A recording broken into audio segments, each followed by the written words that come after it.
नमस्कार. रोखोक क्लबवर स्वागत. प्रेक्षक मी डॉक्टर उदय निरगुडकर.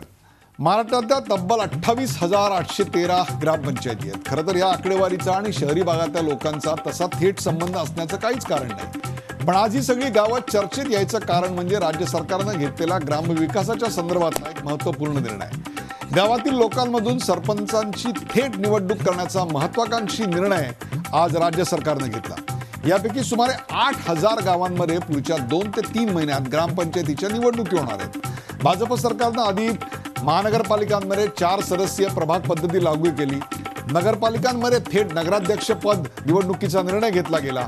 आता ग्रामपंचायत स्तरावर थेट सरपंच निवडण्याचा निर्णय सरकारनं घेतला. त्यामुळे गावाकडच्या या गोष्टींची चर्चा करणं क्रमप्राप्त आहे. खरं तर ग्रामपंचायतींमध्ये बहुमत मिळवणं म्हणजे तारेवरची कसरत असते कोणत्याही पक्षाला. तिथं पक्षीय बलाबलापेक्षा कार्यकर्त्यांचं नेटवर्क महत्त्वाचं असतं. तिथले स्थानिक प्रश्न महत्त्वाचे असतात. अशावेळी पंतप्रधान नरेंद्र मोदी, मुख्यमंत्री देवेंद्र फडणवीस यांच्या सर्व मंत्रिमंडळाचा कारभार, करिश्मा याचा वापर करून थेट सरपंच निवडून आणणं भाजपला अधिक सोपं वाटतं. त्यामुळे या नव्या निर्णयाचा फायदा सत्तारूढ पक्षाला अधिक होणार हे तर स्वाभाविकच आहे. उद्या एखादा अपक्ष सरपंचपदी निवडून आला तरी त्याला आमिष दाखवून आपल्याकडे सहज खेचता येईल हे सत्तारूढ पक्षाला नक्की ठाऊक आहे. त्यामुळे हा निर्णय सरकारनं घेतलाय की त्या पलीकडे जाऊन सरपंच पदासाठी शिक्षणाची अट घालायचा निर्णय राज्य मंत्रिमंडळानं घेतलाय. या सगळ्याची आज चर्चा होणं गरजेचं आहे. 1995च्या आधी जन्मलेल्यांना सरपंच पदाची निवडणूक लढवण्यासाठी शिक्षणाची अट असणार नाही. पण 1995 नंतर जन्माला आलेल्यांना सरपंच पद लढवण्यासाठी 7वी पास असणं बंधनकारक असणार आहे. सरपंचांना शिक्षणाची अट घालण्यामागे सरकारचा नेमका उद्देश काय? एखादा तरुण अथवा तरुणी 7वी पास नसेल तर त्याला सरपंच होताच येणार नाही का? आमदार खासदार होण्यासाठी वयाची किंवा शिक्षणाची कोणती अट नाही. मग ग्रामपंचायत पातळीवर सरपंचांनाच ही शिक्षणाची अट कशासाठी? उद्या आमदार खासदार आणि मंत्र्यांनाही हाच निकष आम्ही लागू करणार आहोत का? आपण अजून 100% साक्षरतेचं उद्दिष्ट गाठू शकलेलं नाही. शाळाबाह्य मुलांची संख्या वादाचा विषय आहे. शाळांमधली मुलांची गळती हा देखील चिंतेचा मुद्दा आहे. मग इतर लोकप्रतिनिधी आणि सरपंच यात शिक्षणाचा भेद या सरकारनं का केला?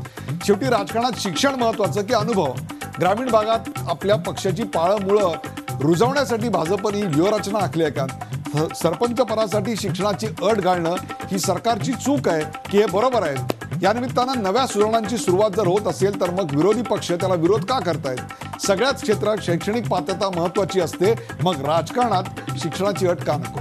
ग्रामीण भागातला आपला राजकीय पाया भुसभुशीत होईल अशी विरोधकांना भीती वाटते म्हणून ते विरोध करतायत का? यशस्वी सरपंचांचं या निर्णयाबाबत नेमकं काय मत आहे? आणि पक्षीय राजकारणाच्या पलीकडे जाऊन ग्रामविकास साधण्यासाठी या सुधारणा खरंच उपयुक्त ठरतील का? चला यासारख्या असंख्य प्रश्नांचा वेध घेऊयात आजच्या खास रोखोक कार्यक्रमात. भाजपची भेट सरपंच थेट.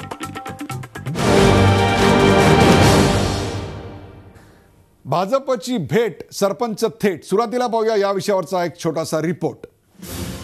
वर्षभरापूर्वी नगराध्यक्षपदाच्या थेट निवडणुकीचा निर्णय घेऊन भाजप सरकारनं विरोधकांना जोरदार झटका दिला होता. राज्यात 70 पेक्षा जास्त ठिकाणी भाजपचे नगराध्यक्ष निवडून आल्यानं त्या निर्णयाचं अपेक्षित फळही भाजपच्या पदरात पडलं. याच धर्तीवर आता सरपंच पदासाठी लोकांमधून थेट निवडणूक घेण्याचा निर्णय राज्य सरकारनं घेतलाय. गुजरात आणि मध्य प्रदेशातल्या निर्णयाचा अभ्यास करून सरकारनं हे पाऊल उचललंय. दरम्यान 1995 आधी जन्मलेल्यांना सरपंच पदाची निवडणूक लढवण्यासाठी शिक्षणाची अट असणार नाही. मात्र 95 नंतर जन्म झालेल्यांना सरपंच पद अधिकारही वाढवण्यात आले आहेत. अर्थसंकल्प तयार करून तो मंजूर करण्याचे अधिकार सरपंचाकडे असणार आहेत. ग्रामसभेचा अध्यक्ष आणि ग्रामपंचायत समितीचा अध्यक्ष यापुढे सरपंचच असेल. इतर राज्यामध्ये याचा काय प्रतिसाद आहे याचाही आम्ही अभ्यास केला. एक अभ्यास गट स्थापन केला आणि आता त्या सगळ्यानंतर विविध डिपार्टमेंटचे अभिप्राय घेऊन आम्ही आज हा निर्णय यशस्वीपणे कॅबिनेटमध्ये मंजूर करून घेतलेला आहे. लवकरच आम्ही आता याचा अध्यादेश काढणार आहोत. कारण ज्या निवडणुका आता येणार आहेत त्या निवडणुकांना हा निर्णय लागू करणार आहोत. त्यामुळे सरपंचाची निवडणूक आता थेट लोकांमधून होणार. सरपंच पदाच्या थेट निवडीचा निर्णय सरकारनं का घेतला त्यावर एक नजर टाकूया. सरपंच निवडणुकीला सदस्यांच्या बहुमताची आवश्यकता असते. त्यातून घोडेबाजार होतो. शिवाय सरपंचावर वारंवार अविश्वास ठराव येतो. विशेषतः स्थानिक राजकीय समीकरणं प्रभावी ठरतात. ग्रामपंचायतीच्या कामकाजावर त्याचा परिणाम होतो.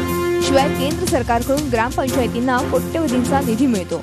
तो खर्च करण्यासाठी किमान सुशिक्षित सरपंच असावा या उद्देशानं हा निर्णय घेण्यात आल्याचं सरकारकडून सांगितलं जात आहे. परंतु थेट सरपंच निवडीच्या निर्णयावर काँग्रेस राष्ट्रवादीनं नाराजी व्यक्त केली आहे. 4 जण उभे राहिले तर एखादा 22-24% मान्यता असणारा माणूस देखील नगराध्यक्ष गावाचा सरपंच झाला तर तेही योग्य नाही.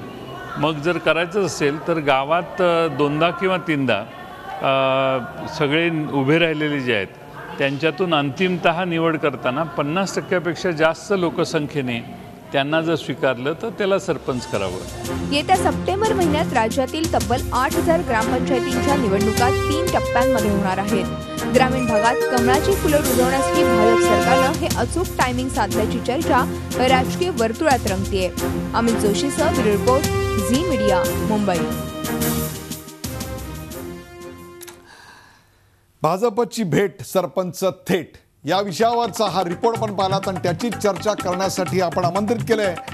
ज्या खात्यातर्फे हा निर्णय खरं तर राबवला जाणार आहे किंवा ज्या खात्यातर्फे हा क्रांतिकारक निर्णय घेण्यात आला त्या खात्याच्या म्हणजेच ग्रामविकास खात्याच्या मंत्री पंकजा मुंडे आज आपल्याबरोबर आहेत. पंकजाताई, आपलं या कार्यक्रमात स्वागत.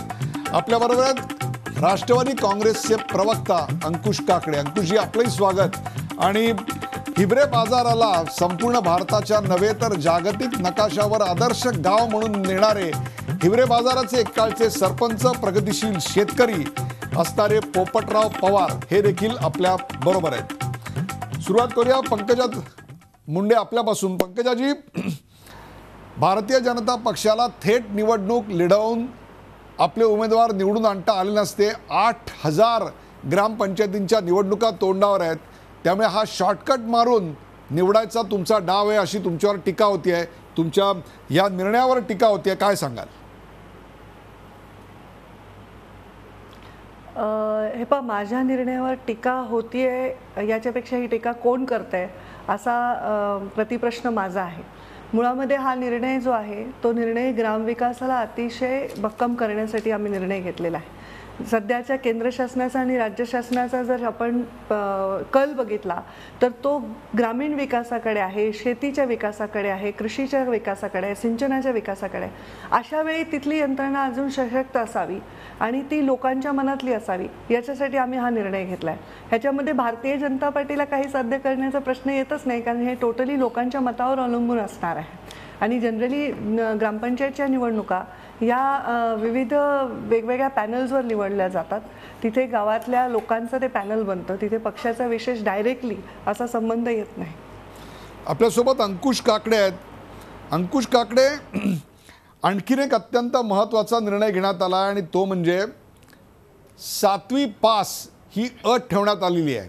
1995 नंतरचा जर एखाद्या उमेदवाराचा जन्म असेल तर 7वी पास ही अट ठेवण्यात आलेली आहे.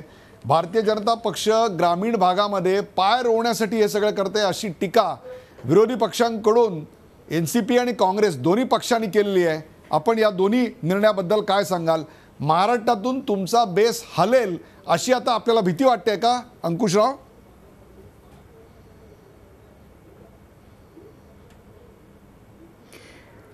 डॉक्टर साहेब, राज्य सरकारने घेतलेले आजचे दोन्ही निर्णय हे सर्व विरोधी पक्षांना किंवा राज्यामध्ये या निर्णयाच्या संदर्भामध्ये एखादी व्यापक चर्चा घडवून आणून जर ते निर्णय घेतले असते तर त्याला मी काहीतरी एक आधार आहे असं म्हणलं असतं. पण केवळ निवडणुका डोळ्यासमोर ठेवून ग्रामीण भागामध्ये आपल्या पक्षाचा शिरकाव व्हावा यासाठी राजकीय निर्णय हे घेतलेले आहेत. यापूर्वी देखील अशा पद्धतीचे निर्णय घेण्याचा आघाडी सरकारने प्रयत्न केला होता, परंतु त्यावेळेला त्या चर्चेमध्ये अनेकांनी विरोध केला आणि आपण ह्या गोष्टी बाजूला ठेवूयात अशा प्रकारचं त्यावेळेला भूमिका आघाडी सरकारने घेतली. नुकत्याच झालेल्या नगरपालिकांच्या निवडणुकीमध्ये नगराध्यक्ष थेट निवडून आले, पण त्याला अजून काही वर्षसुद्धा झालेलं नाही. त्यामुळे त्या ठिकाणचा कारभार कसा होतोय हे पाहून त्याचा अभ्यास करून त्याचा आढावा घेऊन जर का आपण हा निर्णय काही राज्य सरकारने घेतला असता तर ते योग्य झालं असतं असं मला वाटतं. यापूर्वी देखील आघाडी सरकारमध्ये विलासराव देशमुख मुख्यमंत्री असताना त्यांनी नगराध्यक्ष थेट निवडून आणावा अशा पद्धतीचा कायदा केला. त्यावेळेला काही नगरपालिकांमध्ये त्या निवडणुका देखील झाल्या, पण त्या ठिकाणी झालेला कारभार, कारण काही वेळेला किती जरी आपण म्हणालो की स्थानिक स्वराज्य संस्था असतील, मग ती ग्रामपंचायत असेल, नगरपालिका असेल, महानगरपालिका असेल, या ठिकाणी आपले राजकीय विचार बाजूला ठेवून सर्व पक्षांनी एकत्र येऊन विकास कामाला प्राधान्य द्यावं. हे भाषणामध्ये ठीक आहे, चॅनलमध्ये चर्चा करताना ठीक आहे, परंतु प्रत्यक्षामध्ये कोणताही पक्ष ते अवलंबत आणत नाही. प्रत्येक पक्षाला आपला राजकीय अजेंडा राबवण्याचा प्रयत्न त्या ठिकाणी केला जातो आणि त्यामुळे त्या निर्णयाच्या वेळेला देखील आपण एकच उदाहरण घेतलं की लातूर नगरपालिकेमध्ये त्या ठिकाणी राष्ट्रवादीचे आमचे खासदार त्यानंतर झाले, ते त्या ठिकाणी नगराध्यक्ष म्हणून निवडून आले आणि काँग्रेसची संपूर्ण सत्ता त्या ठिकाणी होती. त्या नगराध्यक्षाला त्या ठिकाणी काम करता येणं अशक्य होऊन बसलं. अनेक वेळेला त्या ठिकाणी वादविवाद झाले. अशाच प्रकारची परिस्थिती सध्या नगरपालिकांमध्ये काही ठिकाणी आपल्याला पाहायला मिळते. त्या ठिकाणचा आढावा न घेता आता कुठंतरी नरेंद्र मोदींचा करिश्मा म्हणा किंवा इतर काही प्रकरणं पाहून जर का राजकीय डोळा ठेवून ग्रामपंचायतीमध्ये सरपंच डायरेक्ट निवडून आणणं हे जर का असेल तर ते योग्य नाही. त्या बाबतीमध्ये राज्य सरकारने पुन्हा निर्णय घेतला पाहिजे. राष्ट्रवादी काँग्रेस पक्ष त्या संदर्भामध्ये राज्य सरकारशी चर्चा करायला तयार आहे. त्यांना तशा प्रकारचं निवेदन देखील देणार आहोत, अशा प्रकारचं वक्तव्य आज सांगलीमध्ये श्री अजितदादा पवार यांनी केलेलं आहे. मला एक सांगा अंकुशजी, मला एक सांगा, हा निर्णय अंकुशजी, हा निर्णय ग्रामीण भागाच्या विकासासाठी सुधारणेसाठी महत्त्वाचा ठरणार आहे का हा निर्णय फक्त राजकीय स्वरूपाचा असं वाटतं, याचे कोणतेही विकासासाठीचे फायदे होणार नाहीत असा आपला ठाम ग्रह, अशी आपली ठाम समजूत आहे?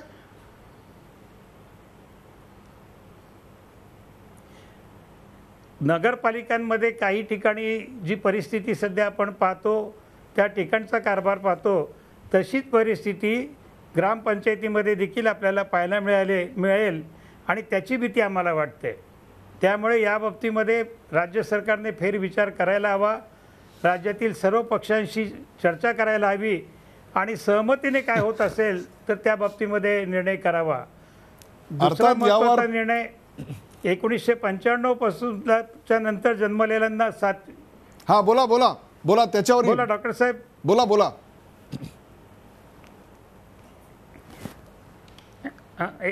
1995 सालानंतर जन्म घेतलेल्यांना 7वी शिक्षणाची अट घेतलेली आहे.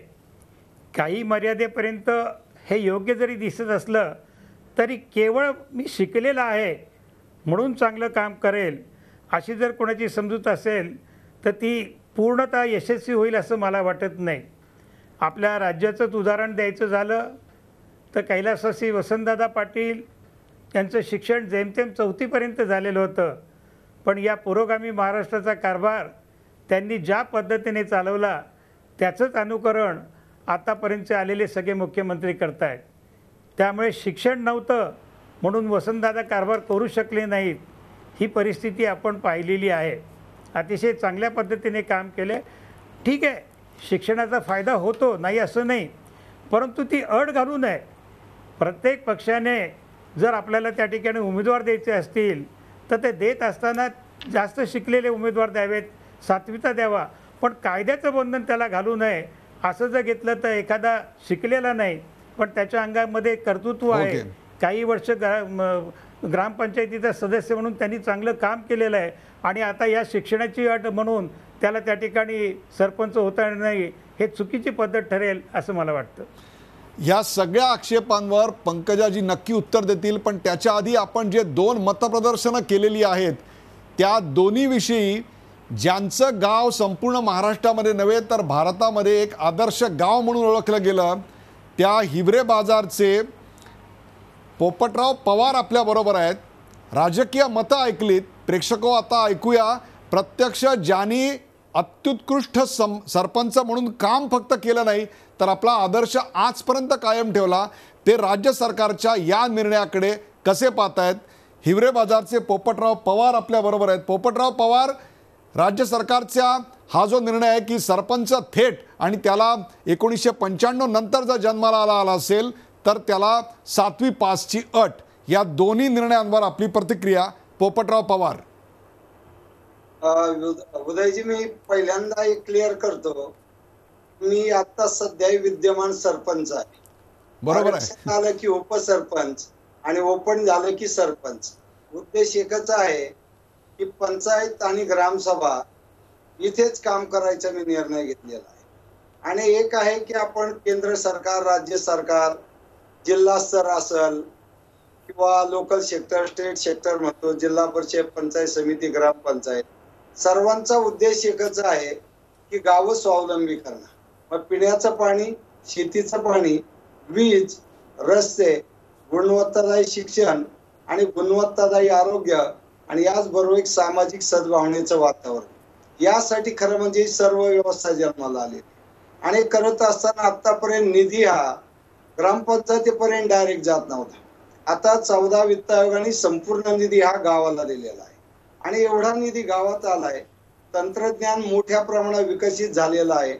आणि अशा परिस्थितीमध्ये ग्रामपंचायतीकडे आपण पाहिलं, कारण आता गेल्या महिन्याचा विचार केला तर मी जवळ 6000 किलोमीटर प्रवास मी केलेला आहे आणि 5 राज्य माझे गेल्या महिन्यात फिरून झाले. अगदी प्रत्येक महिन्याला हेच आहे गावामध्ये, पंचायतीमध्ये. आणि मी एक पाहिलं की निधी गावात आला, पण पंचायतीमध्ये मात्र आश्चर्यता दिसली. 6 महिन्यात अविश्वास येणं किंवा वर्ष वाटून घेणं. आणि जर एक वर्षात हे बदल येणार असतील तर एवढा निधी, एवढ्या योजना, एवढं तंत्रज्ञान आपल्यापर्यंत आलेलं असताना सर्वसामान्य घटकापर्यंत याचा लाभ जाणं खूप गरजेचं आहे. म्हणून मला वाटतं की पहिल्यांदा हा निर्णय जनतेतून सरपंच निवडणं हा निर्णय अतिशय कौतुकास्पद आहे. दुसरी गोष्ट, 7वी पर्यंतचं शिक्षण, मला वाटतं आता गावापर्यंत एवढ्या योजना आलेल्या आहेत, एवढे शासन निर्णय दररोज निघतात, वेळोवेळी निघतात. आणि जर सरपंचाला वाचायचं आणि सही कुठे करायचे समजणार नसेल तर पुन्हा सगळा कारभार हा ग्रामसेवक करेल असं मला वाटतं. आणि करत असताना ग्रामसभेच्या बाबतीत सुद्धा, कारण सरपंच विरुद्ध ग्रामसभा असं एक चित्र झालं. सरपंचांनी मंजुरी दिली की ग्रामसभेने नाकारायची. आता सरपंच हा पदसिद्ध अध्यक्ष होणार आहे ग्रामसभेचा, त्यामुळे निर्णयामध्ये विसंगती येणार नाही. आणि चौथा मुद्दा जो आहे की बजेट, आज महाराष्ट्रात आणि देशात आपण जर पाहिलं तर क्वालिफाईड सरपंच आज येत आहेत. अनेक शिकलेल्या मुली आणि मुलं, इंजिनियर, डॉक्टर, MBA झालेली मुलं, आर्किटेक्ट झालेली मुलं आज पंचायतीच्या माध्यमातून ग्रामविकासामध्ये येत आहेत. मग यांना स्वतःचं बजेट मांडण्याचा किंवा गावाच्या गरजा आधारित नियोजन करण्याचा कुठलाही अधिकार नव्हता. पण यामध्ये हा एक चांगला अधिकार या लोकांना आला तर निश्चितपणे आज आपण राज्यामध्ये पाहतो अनेक योजना, मग जलयुक्त शिवार असेल, आदर्श गाव योजना असेल किंवा वॉटर कप असेल आमिरजींचा, किंवा नाम फाउंडेशनच्या माध्यमातून नाना काम करतायत किंवा मकरंजी काम करतायत. मग एक संधी आहे तरुणांच्या दृष्टीने. आणि ज्यावेळेस गावोगावी आपण फिरतो, आता गेली 15 दिवस त्या वॉटर कपचे गावं निवडण्यासाठी आम्ही फिरतो. एवढे क्वालिफाईड आणि चांगले सरपंच पाहिले की स्वतःचा ऍप डेव्हलप करून गावामध्ये किती चांगल्या प्रकारे लोकांपर्यंत किंवा शिवारांपर्यंत, शेतापर्यंत, शेवटच्या घटकापर्यंत योजना घेऊन जाता येतात. या जर शिकलेला सरपंच असेल तर मला वाटतं या गोष्टी खूप निर्णयातून 100% यश मिळेल, पण ही कुठेतरी सुरुवात आहे. आणि यामध्ये मी काय एवढं याने बोलतो, कारण राज्य शासनाने जो एक अभ्यास गट 4 महिन्यापूर्वी नेमला, या अभ्यास गटाचे अध्यक्ष जे आहेत ते गाडगे बाबा अभियान, ज्यांनी राज्यामध्ये RR आबांच्या बरोबरीने यशस्वी करण्यासाठी प्रशासकीय बळ दिलं, तर ते सुधीर ठाकरे साहेब या कमिटीचे अध्यक्ष आहेत. आणि त्या कमिटीमध्ये मी आहे, कोल्हापूर जिल्हा परिषदेचे उपाध्यक्ष भारत आप्पा पाटील आहेत आणि उपायुक्त शासनाचे काही आहेत. अनेक राजगड नावाचं गाव जे आहे का जे स्वच्छता अभियानात राज्यामध्ये पहिलं आलेलं आहे, तिथले चंदू पाटील मारकवार म्हणून ते या कमिटी सदस्य आहेत. आणि या कमिटीने आम्ही पहिल्यांदा प्रयत्न जो केला बैठक घेऊन की विभागवार बैठका घेतल्या. मग जिल्हा परिषद अध्यक्ष, विभागीय आयुक्त, सभापती, सरपंच किंवा स्वयंसेवी संस्थेचे कार्यकर्ते यांच्या सर्व विभागवार बैठका घेऊन सर्वांचं म्हणणं ऐकून घेतलं. पण जिल्हा परिषद, पंचायत समिती विशेष करून ग्रामपंचायतीसाठी काय असावं आणि जवळजवळ सर्व विभागामध्ये सर्वांनी पाठबळ दिला. त्यानंतर आम्ही 5 राज्यांचा दौरा केला. पश्चिम बंगाल, गुजरात, राजस्थान, केरळ, तेलंगणा आणि इथे नेमकी यांची पंचायत राज व्यवस्था काय करते. एक 4 दिवस मी केरळमध्ये होतो.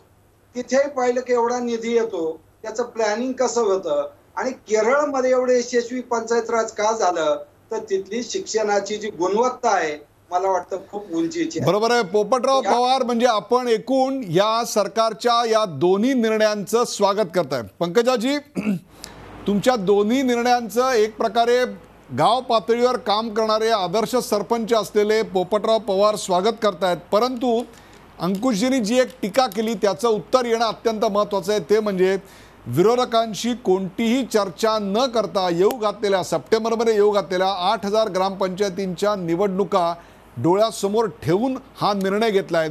विशेषतः त्यांच्या प्रश्नाला महत्त्व अशा करता आहे की नगराध्यक्षपदाची थेट निवडणूक हा आपण देखील निर्णय घेतला. त्यात मिळालेलं यश भाजप 1 क्रमांकावर गेलं. पूर्वी 4थ्या क्रमांकावर असणारा भाजप थेट निवडणुका झाल्यानंतर 1ल्या क्रमांकावर गेला.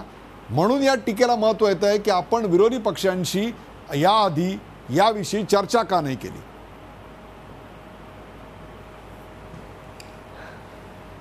मुळामध्ये कुठलाही निर्णय कॅबिनेट जेव्हा घेतं तेव्हा तो कॅबिनेटचा अधिकार आहे. आम्ही विरोधी पक्षामध्ये होतो आणि कॅबिनेटने कुठला निर्णय घेतला तर त्याच्यावर बोलण्यासाठी सभागृहामध्ये स्थान आहे. काकडे साहेबांनी जे बोलले त्याच्याबद्दल मी अतिशय विचार केला, कारण मला मध्ये बराच वेळ मिळाला की ते काय म्हणाले याच्यावर विचार करण्यासाठी. या विचारामध्ये एक तर मला असं वाटतंय कुठेतरी विरोधी पक्षाच्या लोकांनी टीका करताना हे सारखं म्हणतायत की स्वतः निवडणुकीवर डोळा ठेवून जास्त जागा मिळवण्यासाठी. याचा अर्थ त्यांना आत्मविश्वास असा वाटतोय की जेव्हा लोक डायरेक्ट मतदान करतील तेव्हा ते भारतीय जनता पार्टीला जास्त मतदान करतील, असं कुठेतरी त्यांनी आधीच ठरवून घेतलेलं दिसतंय की आम्हाला या निवडणुकीचा फायदा होणारच आहे. आणि आता लोक शेवटी मतदार आहेत. मतदार जनता जनार्दन ठरवते की त्यांना कोण नेतृत्व करायला पाहिजे. आणि आपण जर हे अधिकार जनता जनार्दनाला दिले तर हे कुठेतरी चांगलाच निर्णय आहे, याचं स्वागतच झालं पाहिजे. ज्या भागामध्ये जे चांगलं काम करत असतील त्यांना मतदान मिळेल. याच्यामध्ये भारतीय जनता पार्टीचा फायदा होईल ह्याचं लॉजिकच मला कळलं नाही. ह्याच्यामध्ये फायदा एकाच गोष्टीचा होईल, तो म्हणजे ग्रामविकासाचा. पोपटराव पवारांनी सांगितलं त्यांचं मी आभार मानते की त्यांनी या निर्णयाचं कौतुक केलं, याचं स्वागत केलं. निर्णय कुठलाही घेत असताना त्याचे टर्ब्युलन्सेस असतात, पण तो निर्णय लॉंग टर्म चांगला असला पाहिजे. जसं सुशिक्षित सरपंच असणं किंवा किमान साक्षर सरपंच असणं हा निर्णय तर चांगलाच आहे. एकीकडे आपण राईट टू एज्युकेशनवर बोलतो, एकीकडे आपण मध्यान्ह भोजन देतो, शाळेमध्ये मुलांना वेलकम करतो आणि त्याच ठिकाणी आपण असं सांगतो की शिकलेला नसला तरी अनुभवी असणाऱ्या माणसाला आपण ह्याच्यापासून परावृत्त करतो. मला मान्य काकडे साहेब म्हणले ते अगदी बरोबर आहे. आपल्या राज्याचं नेतृत्व ज्यांनी केलं त्यांच्याकडे डिग्र्या नव्हत्या, पण त्यांच्याकडून अजूनही आम्ही शिकतो आहोत. पण या पर्सनॅलिटीज ज्या काळात जन्मल्या, ज्या काळात शिकल्या, ज्या काळात त्यांनी अनुभव घेतले, ते काळ आणि आत्ताच्या काळामध्ये फरक आहे. म्हणूनच 1995ची अट आम्ही लावली आहे की त्याच्यानंतर जन्मलेल्या शिक्षणाची अट आहे. आता ज्या काळामध्ये म्हणजे कदाचित त्यांच्याच सत्तेच्या काळामध्ये 3ऱ्या अपत्याचा निर्णय झाला होता. 3रं अपत्य ज्याला आहे त्याला स्थानिक स्वराज्य संस्थेची निवडणूक लढली दिली जात नव्हती. म्हणजे ज्याला 4थं अपत्य तो लायक नाही आहे का नेतृत्व करायचा, असा त्याचा अर्थ होतो का? म्हणजे आपण एखादा नियम जेव्हा लावतो, जेव्हा आपण शिक्षणाचा प्रसार करतोय, आपण फॅमिली प्लॅनिंगचा तेव्हा प्रसार करत होतो म्हणून 2 अपत्यांना सगळ्या योजना, सरकारी योजना, निवडणुकीचा आपण लावला निर्णय. तसं आता आपण राईट टू एज्युकेशनवर काम करतोय. पुढची पिढी, भावी पिढी ही सुशिक्षित असावी, शिकलेली असावी. किमान ज्या कागदावर ते लिहितायत, ज्या कागदावर सही करतायत ते त्यांना वाचता यावं. मी तुम्हाला सांगते उदयजी, रोज माझ्याकडे हिअरिंग असतात ग्रामपंचायतच्या आणि रोज या हिअरिंगमध्ये अशा निष्पाप सरपंच महिला खास करून माझ्यासमोर असतात की ज्यांना लिहिता वाचता येत नाही. ग्रामसेवकांनी म्हटलं तिथे सही केलं, नवऱ्याने म्हटलं तिथे सही केलं, किंवा कोणीतरी तिथे तगडा असा आरक्षणातली ही महिला असते, एखादा तगडा तिथला ग्रामपंचायत सदस्य जबरदस्ती करून सह्या घेतो आणि ते बिचारीचं सदस्यत्व रद्द होतं, तिच्यावर FIR होतात, तिच्यावर वसुलीची कारवाई होते. किमान तिला वाचण्याची तरी त्याच्यामध्ये त्या सरपंचाला ते कळलं पाहिजे. आणि 7वीचं एज्युकेशन आम्ही जे ठेवलंय ते विशिष्ट उच्चिष्ट वयानंतर ठेवलं आहे. 95 नंतरची मुलं 7वी असणं अपेक्षित आहे, कारण आता आपलं राईट टू एज्युकेशन आहे. मुलं शाळेत जायला पाहिजे, त्यांनी किमान 7वीपर्यंत त्यांचं शिक्षण असलं पाहिजे. मला वाटतं हे भविष्यासाठी चांगलं आहे. 14,000 कोटी रुपये 2019च्या पर्यंत आपल्या ग्रामपंचायतींना मिळणार आहे. वित्त आयोगाने डायरेक्ट ग्रामपंचायतला निधी हा देण्याचं ठरवलं आहे. म्हणजे ग्रामपंचायतच्या सरपंच आणि ग्रामपंचायतला एवढी मोठी ताकद केंद्र शासनाने दिली आहे, पण हा निधी खर्च करण्याची त्यांच्यामध्ये ताकद असली पाहिजे. त्यांना कोणी डायरेक्ट केलं नाही गेलं पाहिजे, तेवढा ते विचार स्वतः केला पाहिजे आणि गावाचाही त्यांना पाठबळ पाहिजे. मगाशी पोपटराव पवार म्हणाले तसं एखादा विषय जर सरपंचांनी ग्रामसभेत ठेवला तर तो विषय स्वीकारला जात नाही, ग्रामसभा स्वीकार करत नाही, कारण तो सरपंच गावाला मान्य नसतो. अनेक वेळा तो त्यांच्यावर लादला जातो. इथं गावातली लोक जेव्हा मतदान करतील तर तो सरपंच गावामधल्या कुठल्याही योजना ग्रामसभेमध्ये व्यवस्थितपणे मंजूर करून घेऊ शकतो आणि गावामध्ये कुठल्याही थकीत कामं राहणार नाहीत, प्रलंबित कामं राहणार नाहीत आणि त्यामुळे गावाच्या विकासाला गती मिळेल. तर मला वाटतं हा निर्णय अतिशय सकारात्मक आहे. हा निर्णय कुठल्याही वोटवर किंवा निवडणुकीवर डोळा ठेवून किंवा निवडणुकीचं लक्ष ठेवून जास्त जागा निवडून आणण्याच्या दृष्टीने नाही. प्रयत्न करावे, विरोधकांच्याही जास्त जागा येतील किंवा नाही येतील याच्यावर मी आत्ता भाष्य करणं प्रीमॅच्युअर होईल. पण जो गावातला उमदा चांगला माणूस आहे, ज्याला गावाला इच्छा आहे की त्यांनी नेतृत्व करावं, त्याला नक्की याच्यातून संधी मिळेल. सरपंचालाच फक्त शिक्षणाची अर्हतेची अट का? मग या पुढच्या काळामध्ये आमदार, खासदार किंवा मंत्री व्हायला देखील आपण अशाच प्रकारच्या शिक्षणाची अट घालण्यासाठी अनुकूल आहात का?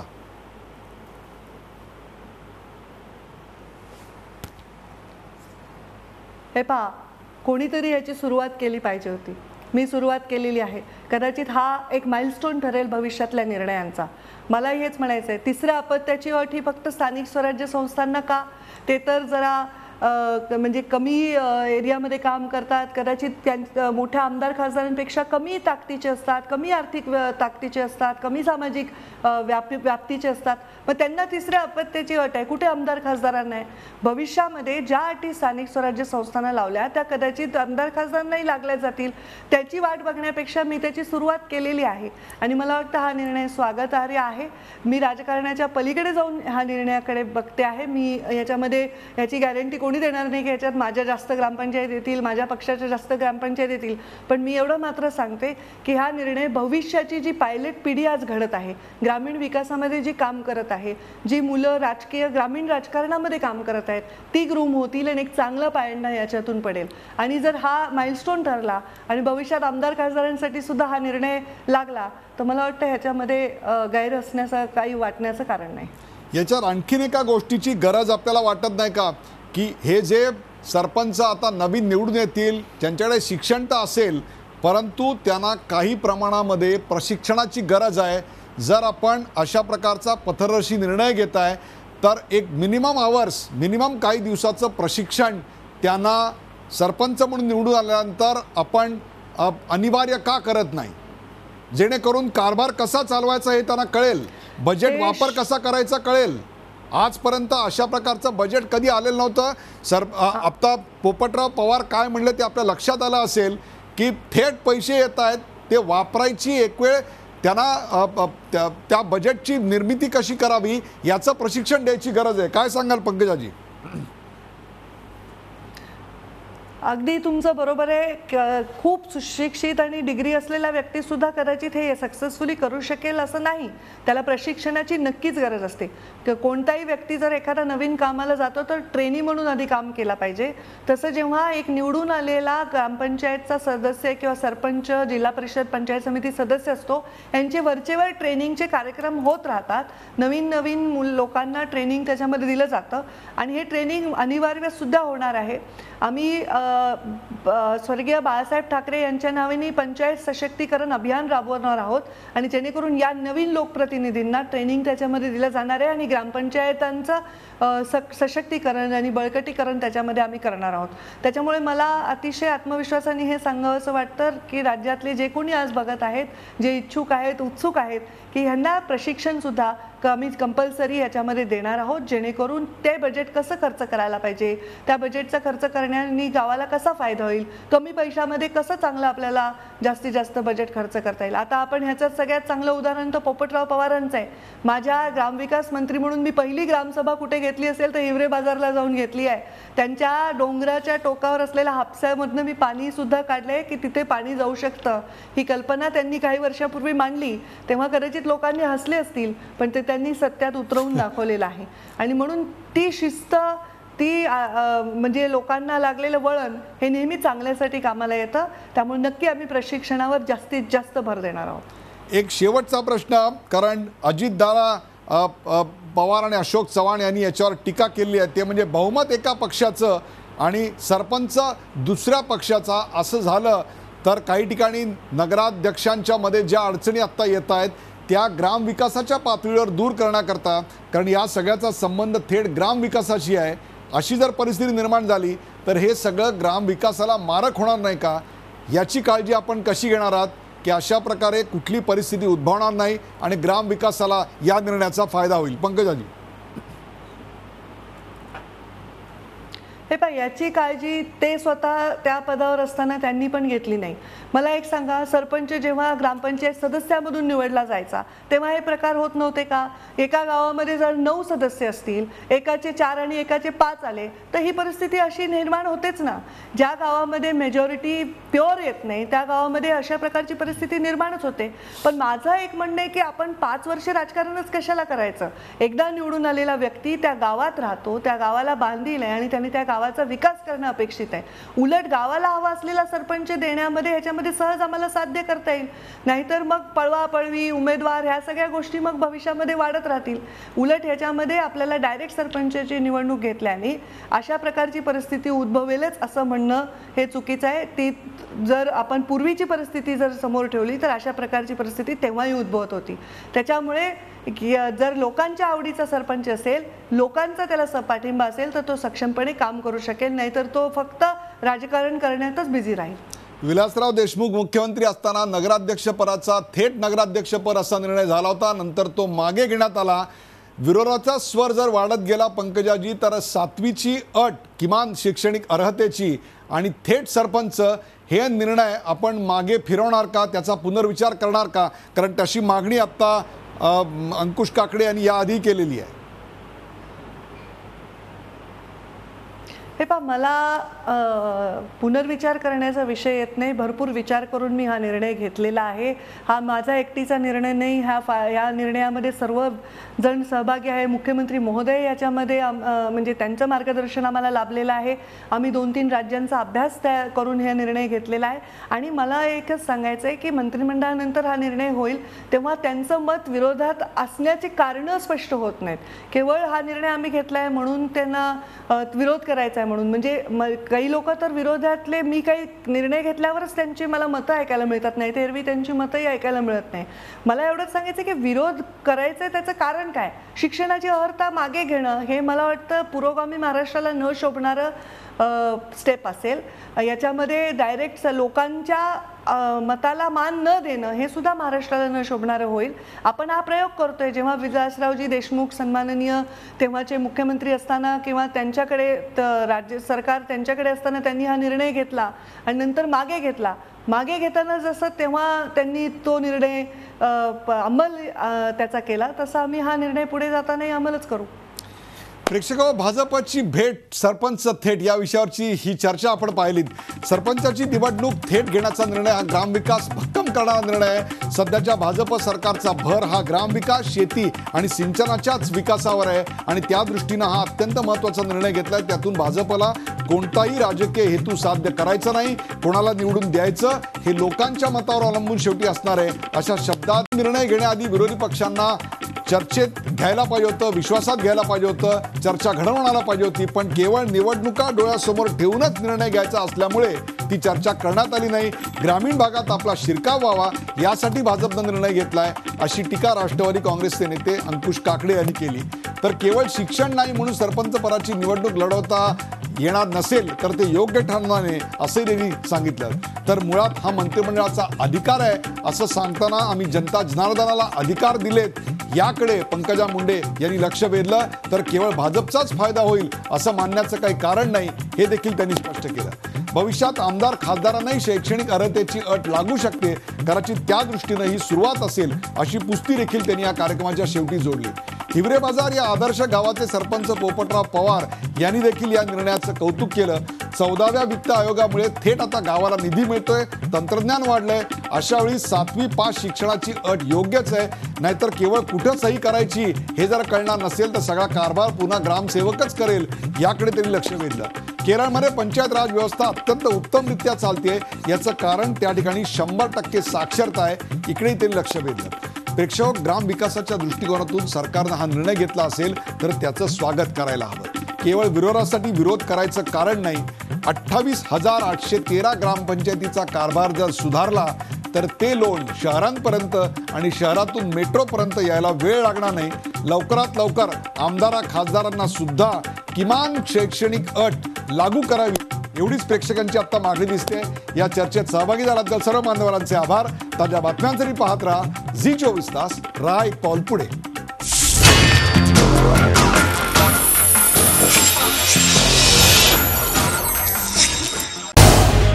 झी24 तास रहा एक पाऊल पुढे.